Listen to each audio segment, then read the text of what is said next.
Okay, we are on page Chaf Bet Amud Aleph. Excuse me. Yeah, Chaf Bet Amud Aleph at the bottom in the Mishnah. And if you're following in the art scroll, Chaf Bet Amud Aleph Mishnah is on page 22A. Let's begin. Okay, A5. You see it, 22A5? Yeah? Okay, let's go. So let's just, in order to review the Mishnah, we need to just remember one thing. If you remember the pasuk in the Torah, the pasuk says as follows: Ve'haya, and it will be, Im bin hakot harasha, if this rasha is worth, if he's supposed to be someone who gets malkut, okay? V'hipilo hashofet, the shofet, the judge will tell him, will cast him down. V'ikar lefanav, and they'll administer the Makkot in front of him. Kedeh rishato b'mispar. Follow carefully. How much do we give him? How many lashes do we give him? According to his rishato, according to his wickedness, b'mispar, according to the number of his wickedness. The pasuk then ends. The next pasuk begins and says, Arba'im yakenu lo yosif. 40 shall he hit him, lo yosif. Don't just put your phone on mute, okay? 40 shall he hit him, lo yosif. Don't have more than that, okay? So if you were reading the pasuk right now, how would you translate how many lashes the guy should get? Not more than 40. Okay, but According to his witness. ostensibly, including the possibility of 40. Yeah. Okay, so that's how you would read it normally. Says the Mishnah as follows: Kama malkinoto, how much do we give? How many lashes do you give somebody? 40 haser echad, 40 less 1. So in other words, the maximum amount of malkut you could give someone ever is 39. Now, what Morris just said is actually the way you would read the pasuk if you were without glasses of Chazal, without the Gemara. You'd say 40 yakenu means, how many does he get? 40. Just so long as he was wicked enough to deserve 40, correct? Okay, we'll see exactly why. Says the Mishnah, 40 chaser echad. Yeah? You mentioned that you can only get 39 or 40 each day, but if you did other stuff, we can go after you tomorrow again. We'll come back to that. That's a separate, what you're talking about is a separate count of 40. What we're talking about over here is on each individual malkut assessment, what is the maximum you could give? One would have thought 40, so long as you were wicked enough. But that's not what the Mishnah says. The Mishnah says 40 minus 1, shene'emar, because it says, listen carefully, b'mispar arba'im. Now, it doesn't actually say that in the Torah. In the Torah, it says, you hit him, kederish atob mispar, according to the number that his wickedness deserves. But since it's one word next to the next, one word next to the other, and since we've already explained that the nikudot in the Torah are not there, so it allows you to read it in different ways. So therefore, the way we read it is, how many do you hit him? B'mispar arba'im, the number that comes before 40. The number minyan shu samuch la'arba'im. By putting those words one next to the other, we're going to interpret it that way, minyan samuch la'arba'im, the number that comes before 40. Rabbi Yehuda says, arba'im shelemutu loke. The guy, he gets a full 40. Okay? Vehechanu loke et hayetera. Where do you get the extra, the 40th one? The Gemara says bin ketefav. So we'll see exactly what does this mean. The extra one. There's 40. What does the extra one mean? The Gemara continues, and we'll see in just a second where we're going to go back to that. The only time we decide that a guy is capable of getting malkut, when we assess how many could this guy handle. 27, 22, 14. When we're assessing how many the guy could handle, when they could be divided into a divisibility of number of 3. Amedu lekabel arba'im. Okay, now this is going to continue. Hold on. So let's just understand what that means. That means that you could say that the guy could get 3, 6, 9, right? That's how it works. If you think he can handle 10, you still don't give him 10. You give him 9. Because whatever you're going to decide has to be a number that's divisible by 3. We'll see you soon. Okay? So it's going to be divisible by 3. Anything more than that will cut you back to the next lower divisible by 3 number. Amdu l'kabel 40. Now the Mishnah continues on to a new idea. What happens if they decided the guy could get 40? Now when we say 40, just like the Pasuk says we don't mean 40, we mean 39, so to the Mishnah is also saying that number. If they decided the guy could receive the maximum, i.e. 39, 40 minus 1, viloke miktzat, and the guy starts getting hit. They give him 10, 15, and they thought he could handle 39. And halfway through the Malkut, they look back at this guy and they're like, this guy's not making 39. He's not going to make it to that number that we thought. Patur, says the Mishnah, the guy is patur from any extra Malkut. Yeah, everyone understand? So we said he's going to hit 39. He's going to get 39. You can take that. Then we started giving him Malkut. We see after 20, the guy can't handle anymore. Right? The guy, it's too much for him. When we see that, what happens? We don't give him any more Malkut. We stop at that number. Okay? Patur. And we don't say you have to make up these numbers later, because ordinarily that's what you'd think you'd have to do, right? You'd have to make up whatever you didn't get now later, when you got stronger again. That's not the halacha. Why? Since you already started getting Malkut, and you had the humiliation and you had the embarrassment of getting Malkut in Beit Din, so we say you got your punishment, you learned your lesson. Now, let's reverse the car a little bit. How about if we said, we think the guy could do 39. Then, as we're going to administer the Malkut, someone looks at you and they're like, forget about it. This guy, no way, impossible. He can't do 39. Or he gets weaker before we started with the Malkut. What would we do then? He gets weaker before you start with Makkot. You assess how many he gives. You'd reassess. Or, what you might say is, listen, this guy, he's normally a strong guy. He might not be feeling well today. Let's just push off his Malkut till next week and give him the 39. We don't say give him 18 now. Okay? So, in a pre-Malkut reassessment, okay, at that point, we could reassess and move the goalposts. Should we do it later? Should we give him less, etc., etc. You could do reassess. And by the way, you could also reassess for more. And it's like the giving the Malkut is similar to what we learned earlier in terms of the concept of Gemar Din, like the finalization of a judgment, okay? Where everything gets kind of locked in and the rulings, whatever they are locked into stone. However, says the Gemara, what happens if now the flip side, Amdu l'kabel shmonaseh, let's say they said the guy should get 18. Umishilaka, now he got 18. Amdu shiachol l'kabel 40.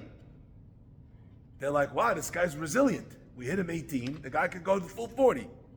Patur. He's patur. This is a much bigger chidush. Can anyone explain? Why is this a much bigger chidush? Both times it was patur. What's the difference? Last time it's patur, I understand it's patur. You can't hit him more because the Torah says he can't handle it. Here, I've hit the guy 18. Why should I not hit him the full amount?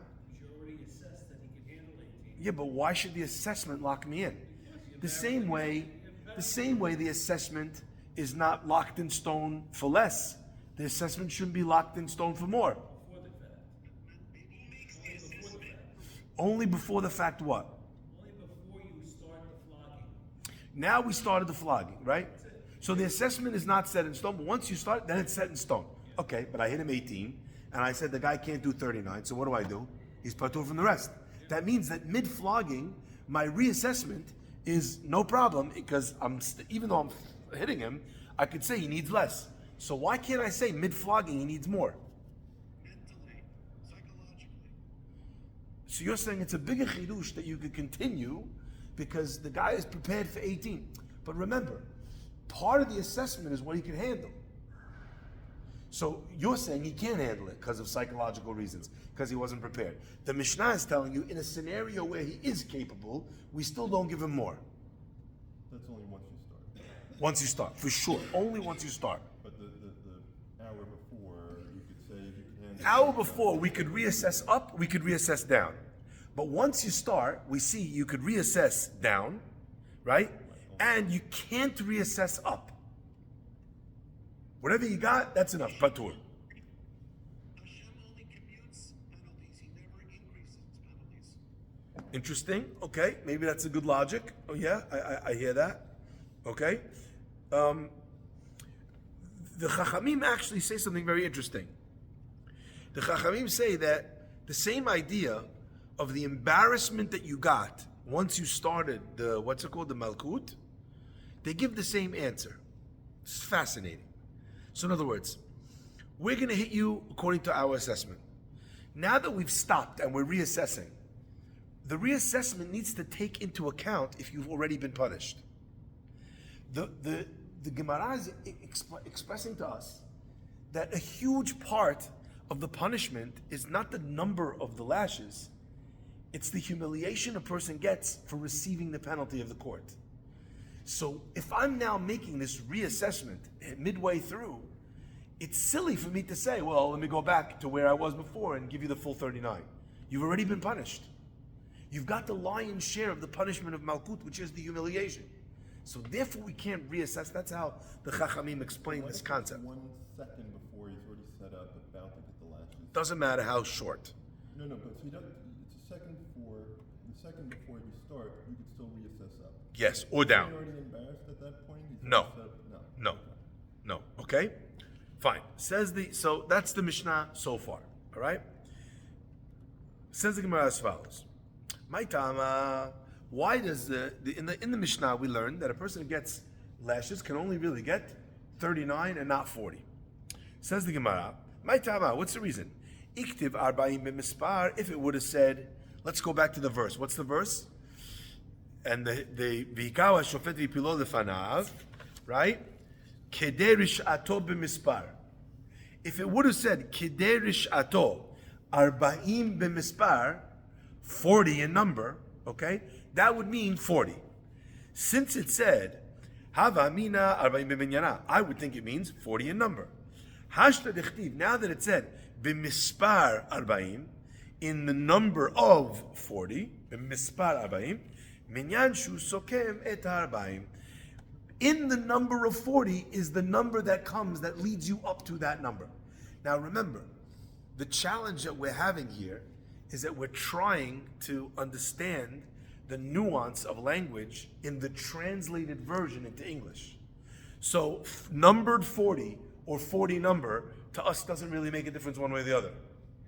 But in the language of the Torah, the Tanakh Kama held that b'mispar arba'im means a number which exists within the number 40. B'mispar arba'im, in the number of 40. Okay? So since it says it that way, the Tanakh Kama learned that that's how you get to the number of 40. Minyan shu sokem et arba'im. Amarava, Rava says, Kama tipshai ha'ishar ninshi, how foolish, how simple, how idiotic are all the rest of the people. The kaimi mekameh sefer Torah, that they stand up for a sefer Torah, velo kaimi mekameh gavra rabba, but they won't get up in front of a great Torah scholar. Dilu b'sefer Torah active, because the pasuk says arba'im, ve'atu rabbanan, the chachamim came along, batzruchada, and they said that you have to go less than that. Now, what is Rava saying over here? What is he saying that they're simple? What's the reason? What is he communicating? Why would it be better to stand up for a Torah scholar than for a Torah scroll, according to what Rava is teaching us? The rabbis reduced the lashes by one. So what? They're more lenient. So You have respect for them. should have more respect for them because they're more lenient. So they're helping out. Okay, interesting. Yeah? You're sorry, Nathan, what were you saying? That within the living Torah scholar is the entire written Torah, the oral Torah, and plus. So it's called Bahomer. So you're saying that maybe Kamativ Shai means that more than there is in the Torah itself, there is in the Torah of a Talmid Chacham, because he has the Torah Shebichtav and the Torah Sheba'al Peh. That's what you're saying. Also discern and legislate. So it's a very interesting thing, because on one level, it seems like the Rava is going one step further. He's not saying that you're making a mistake. He's calling you a fool.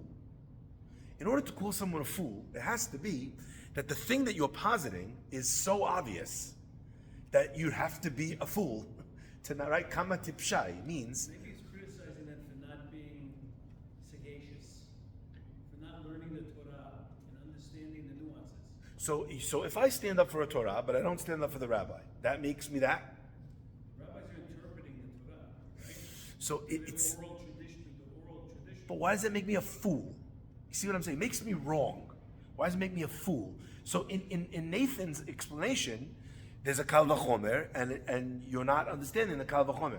I would say it may be a little bit less complicated than what Nathan is saying. In the battle between Torah and Torah scholar, who wins? The Torah says 40. What does the Chachamim say? One less than that. And how do we hold? Like the Chachamim. That means that if you're standing for one, but the Torah scholar wins out over the Torah scroll, then you'd be a fool to stand for the lesser and not for the greater. The one that has more power to be able to come up with the halakha lema'aseh. So I don't know if I have to make it as complicated as saying he has more parts of Torah. Just look at who rules, who wins. The Chachamim say Batar Achad, one less. The Pasuk says Arba'im, and who do we follow? We follow the Chachamim. But it's an interesting thing because part of what's in the Torah is that too, because we said B'mispar Arba'im teaches you that, and that's in the Torah. So it's a little bit challenging to understand exactly what Rava meant. However, nevertheless, the Gemara continues. Rabbi Yehuda Omer Arba'im Shilemot. Rabbi Yehuda says you give 40 full lashes. And the Gemara asks, where do you give the extra one, the last 40, the 40th? Where do you give it? You give it in on the shoulders. Now, one might imagine that Rabbi Yehuda is following the same law, the same concepts as the Mishnah had said earlier. That we'd only ever give someone an amount of lashes which is divisible by 3. So how many is divisible by 3? 39. So what's the extra one? The last one. So where do you give them the last one? You give the last one on the shoulder blades, in between the two shoulders. Now, what's interesting is, by the way, just to share the halakha that we're going to see, where do they give him these divisible by 3 lashes? They give him 1 on the chest, and 2, so 1/3 on the chest, and 2/3 on his back. Says Rabbi Yehuda, but below the shoulder blades. Says Rabbi Yehuda, where do we give him the last one? The last one is on his shoulder blades. That's how you would normally understand what the Mishnah is trying to communicate to you, okay? But let's continue. I'm Rabbi Yitzchak. Rabbi Yitzchak says, where's this coming from, Rabbi Yehuda? My tamad Rabbi Yehuda, dichtiv, because the pasuk says, Ma hamakot ha'ele ben yadecha. What are you getting these hits between your hands? Ve'amar, and he'll say, Asher uketi bet ma'avai. Right? These marks and these wounds come from when I was hit in the house of the one that who loved me.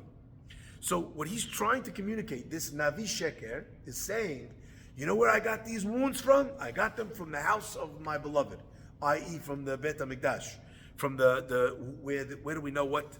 The Sanhedrin, the high court of the Jewish people, where does it sit? It sits in a chamber in the Bet HaMikdash called Lishkat Hagazit, which means the room of stone that was carved out. So that was the room of the Sanhedrin right outside of the temple, attached to the temple.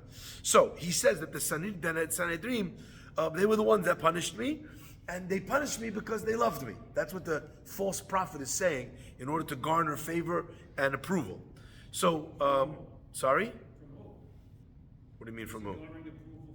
From the people he's trying to convince that he's not a sketch prophet. Okay?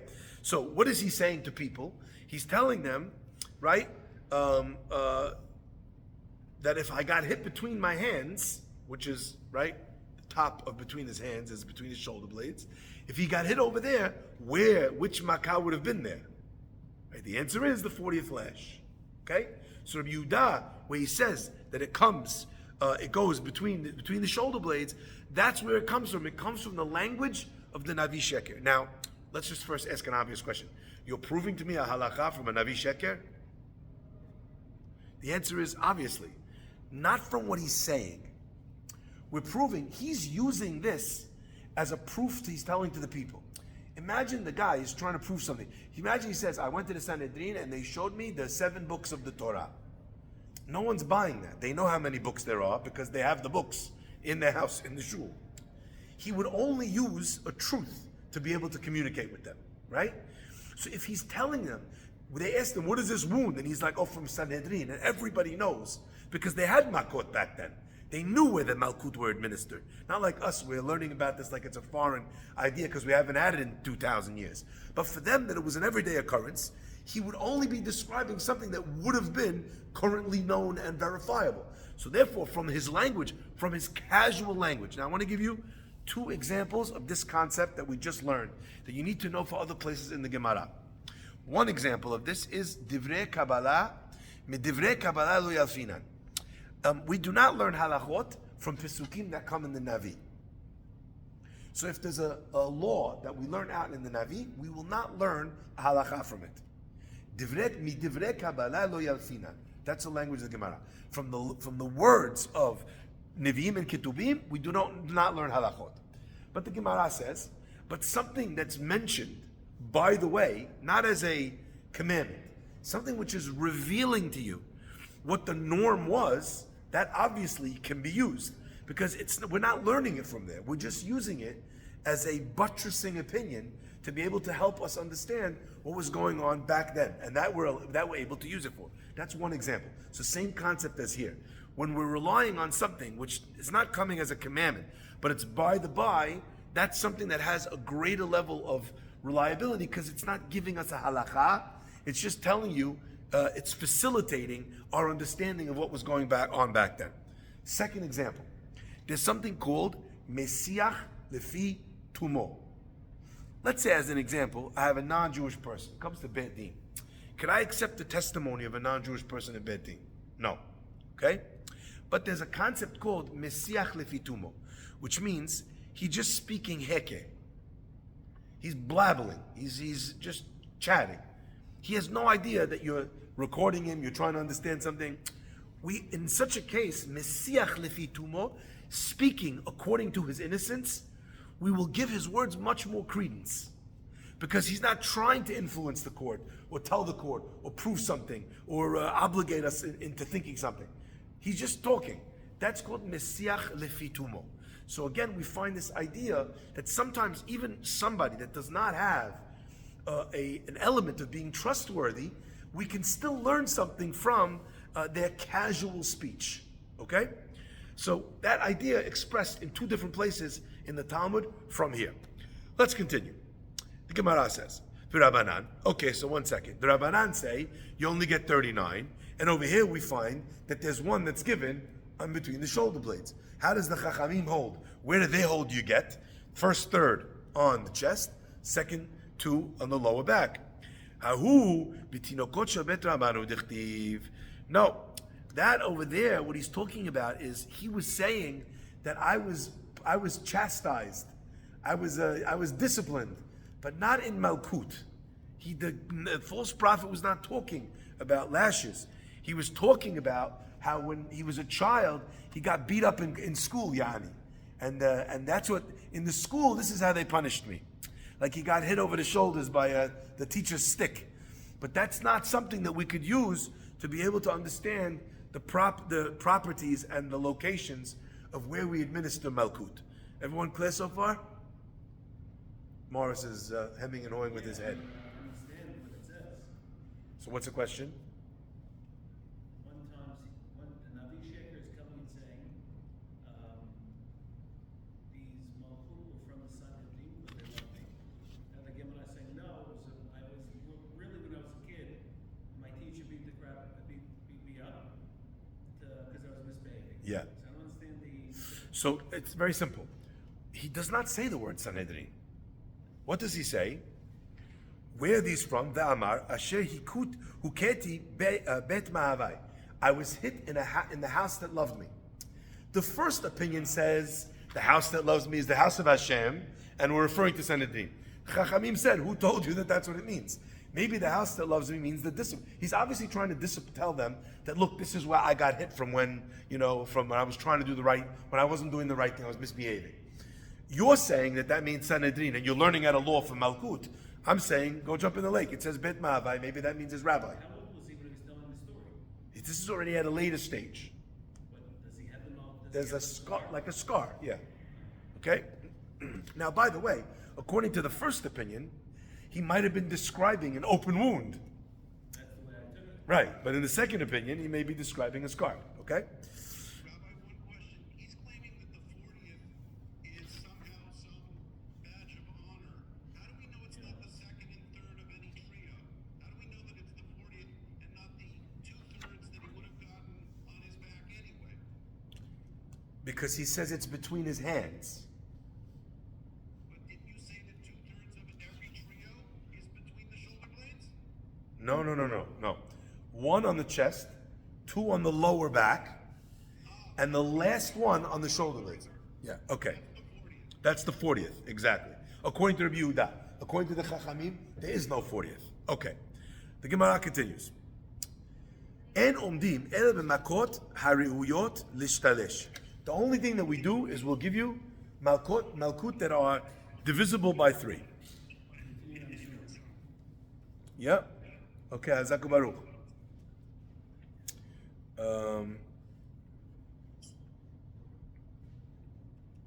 Yeah, and then the Mishnah continued, and we talked about the idea of a person who started getting malkut, and then we had to reassess and go down, or he started to get malkut, and we reassessed, and we thought about going up, but we said he's patur.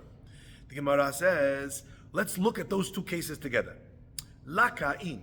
When is there no reassessment really up or down, right? When is there no reassessment up? Laka'in. That's when the guy that has no more hayuv malkut. Either now more because he can handle it, or later more because he can't handle it. Laka'in, only if we started hitting him. Lo laka lo. But if we did not yet hit the guy, then no, he's not patur from the malkut. We'll give him the malkut. We'll give him the full amount that he's supposed to get, either later or we'll do more. The Gemara says 1 second. Viraminu, 1 second. This looks like it's in opposition to what we learned in the Braita. The Braita says Amadu lekabel arba'im. We saw that the guy should be able to get 40 minus 1. V'chazru ve'amru, and then they went back and they said she'en yichol lekabel arba'im, that he can't get 40. Patur. It sounds like that the guy, it doesn't say over there that he hit. In our Mishnah, the Mishnah says they made the assessment that he could get 40, and, right? Amdu lekabel arba'im, v'chazru ve'amru, and then they went back and said, they reassessed. So in our Mishnah it says, and he got hit part. So our Mishnah makes a point of saying that it's only if you started hitting the guy. But in the Braita, it skips those 2 words. So all it says is if they thought you could get 40, and then they reassessed and they saw that you could get less, patur, it sounds like the reassessment without even hitting him is enough to make you patur, which sounds like different than the diuk you just made in the Mishnah. Amdu lekabel 18. Or the Braita now gives you the same thing the Mishnah said, again the same case as the second case. Amdu lekabel 18. They said he could get 18 only. V'chazru ve'amdu, and then they recalculated and they said the guy could take lekabel 40. Patur, also he's patur, but this time it doesn't say that you had to get a portion of the lashes lakav v'miktzat. Amar Rav Sheshet said lo kasha. It's not a question. Hadam du liyomi. The Mishnah is talking about when the reassessment that they did, okay, is on the same day, liyomi. Hadamdu lemachar uliyoma uchra. The second case, the Braita is talking about where they had a second assessment on another day, or some other, either the next day or on some later date. So clearly, what the Mishnah is saying is like this: in the case of the Mishnah, on the same day, we're not going to reassess. We're not going to change our minds, so to speak, unless you already started getting hit. At that point, we'll say patur. Whereas, when we're looking at a different date, right? In that case, since it's another day, they say another day, another dollar, right? Where I am on 3 days after the court case is going to be very different than where I was on the day. So at that point, a reassessment of the Makkot is going to make you patur from any excess assessments, even without beginning to hit. And that's how we'll reconcile the Mishnah and the Braita together. Baruch Adonai Le'olam. Amen ve'amen. Exactly 7:15. Okay, perfect.